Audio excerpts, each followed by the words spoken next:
अभी कुछ टाइम पहले मैंने एक वीडियो बनाई थी कि आप मशरूम की खेती कैसे कर सकते हैं। उस वीडियो में एक कमेंट आया था कि आप खेती बाड़ी के बिज़नेस के बारे में डिटेल से बताओ। तो आज की इस वीडियो में हम बात करने वाले हैं कि आप खेती बाड़ी के बिज़नेस से कितना कमा सकते हैं, क्या ये प्रॉफिटेबल रहेगा। अब क्योंकि यहाँ पर हम खेती बाड़ी के बिज़नेस के बारे में बात करने वाले हैं तो कुछ इंपॉर्टेंट फैक्ट्स हैं जो आपको जानना ज़रूरी है। मैं निबंध नहीं लिखने वाला हूँ यहाँ पर, बट क्योंकि यहाँ पर हम खेती के बारे में जानने जा रहे हैं तो कुछ चीज़ें हैं जो आपके लिए जानना ज़रूरी हो जाती हैं। जैसे कि इंडिया की नींव खेती बाड़ी है। अगर एग्रीकल्चर फील्ड को हम उठाकर देख ले तो इंडिया कब का गिर गया होता अगर एग्रीकल्चर इंडिया के पास ना होता। पूरे दुनिया में हम सबसे ज़्यादा दूसरे नंबर पर आते हैं सब्जी प्रोड्यूस करने में, जितने वेजिटेबल्स और फ्रूट्स होते हैं। तीसरे नंबर पर हम आते हैं मछलियाँ जो पूरे दुनिया में प्रोड्यूस करते हैं। चौथे नंबर पर आते हैं दूध।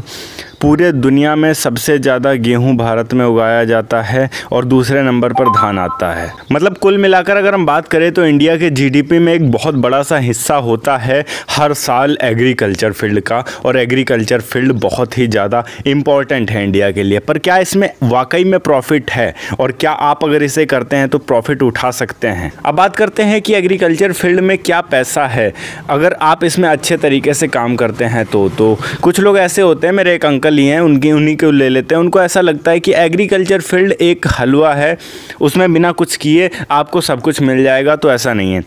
अगर आप एग्रीकल्चर फील्ड में उतरते हैं तो सबसे पहले तो मैं आपको ये बता दूं कि आपको मेहनत करने के लिए रेडी रहना पड़ेगा। एक टाइम को कोई लेबर नहीं आया है, कोई नहीं आया है, तो आपको खुद उसमें मेहनत करना पड़ेगा। मैं किसी और को नहीं बोल रहा हूँ, मैं खुद इस वीडियो को रिकॉर्ड कर रहा हूँ। अभी समय हो रहा है 1 बजकर कुछ मिनट हो रहे हैं, समथिंग 10 या 12 मिनट हो रहे हैं।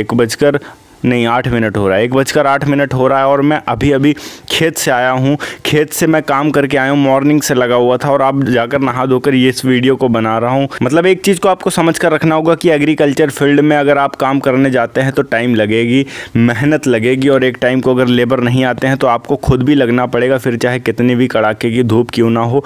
जब तक आपका वो काम पूरा नहीं हो जाता आप वहाँ से हिल नहीं सकते हैं, वरना यहाँ पर मौसम का बहुत बड़ा सा इफेक्ट पड़ जाता है। अब एग्रीकल्चर फील्ड में क्या क्या ऐसी चीज़ें हैं जो हमें प्रॉफिट दे सकती हैं। तो मान के रख लीजिए अगर आपके पास 20 बीघे खेत है, 20 बीघे खेत में अगर आप धान और गेहूं लगाते हैं हर साल, सिर्फ 2 सीज़न लगाते हैं, एक सीज़न में लगाते हैं धान और दूसरे सीज़न में लगाते हैं गेहूं, तो 20 बीघे में मान के रख लीजिए आपने 10 से 15 हज़ार रुपये इन्वेस्ट करने हैं और उधर 4 से 5 महीने बाद जब आपकी फसल कटेगी तब आपको उसमें मान के रख लीजिए 70 से 80 हज़ार रुपये समथिंग आपको मिल जाएंगे। अगर सही रेट रहा तब, अगर रेट गिर गया या फिर कोई आपदा आ गई या बारिश आ गई या मौसम के वजह से फसल ख़राब हो गई तो वैसे में आपकी वो फसल चली जाने वाली है। पर अगर भगवान की दुआ से सब कुछ सही रहा तो आपको 70 से 80 हज़ार रुपये उधर 4-5 महीने बाद मिल जाएंगे।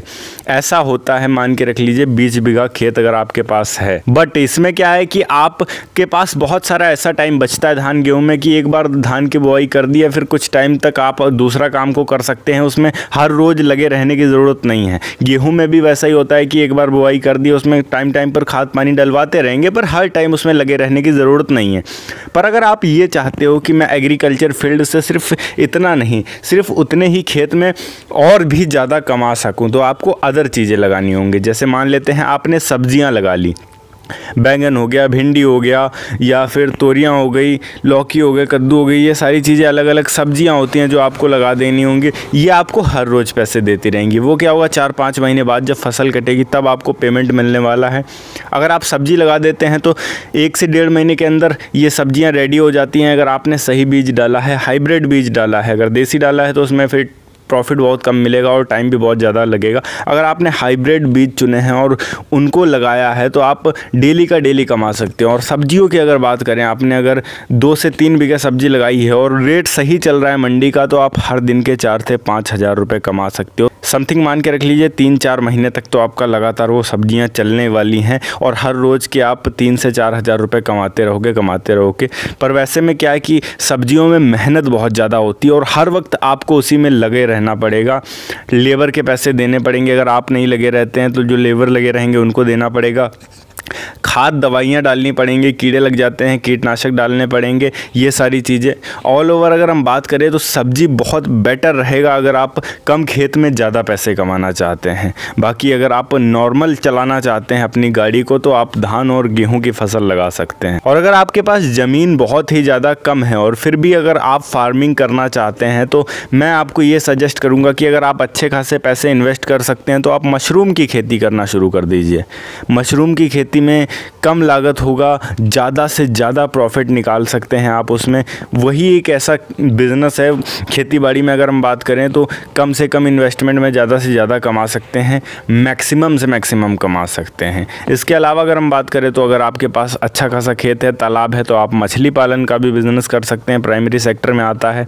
डेयरी फार्म खोल सकते हैं आगे जाकर आप। ऑल ओवर अगर हम बात करें तो खेती का बिज़नेस एक ऐसा बिज़नेस है जिसमें मेहनत बहुत ज़्यादा है। प्रॉफिट तो मिलेगा पर आपको हर वक्त रेडी रहना पड़ेगा उसमें लगे रहने के लिए। अगर आप ये सोचते हो कि मैं कुछ नहीं करूँगा, सिर्फ लेबर ही लेबर देख लेंगे, नहीं हो सकता है। खेत बिल्कुल भी नहीं हो सकता है अगर आप किसी और के भरोसे रहते हो। आपको खुद के दम पर काम करना पड़ेगा, तब जाकर आपका चल पाएगा जो आप चाहते हो। मे भी आपको पता चल गया होगा कि अगर आप खेत पर डिपेंड रहते हो तो आप कितना कमा सकते हो। ओके गाइस, अगर वीडियो अच्छी लगी हो तो वीडियो को लाइक करके चैनल को सब्सक्राइब ज़रूर कर दीजिएगा। मैं मिलता हूँ आपको नेक्स्ट वीडियो में एक नए टॉपिक के साथ। तब तक के लिए जय हिंद, वंदे मातरम।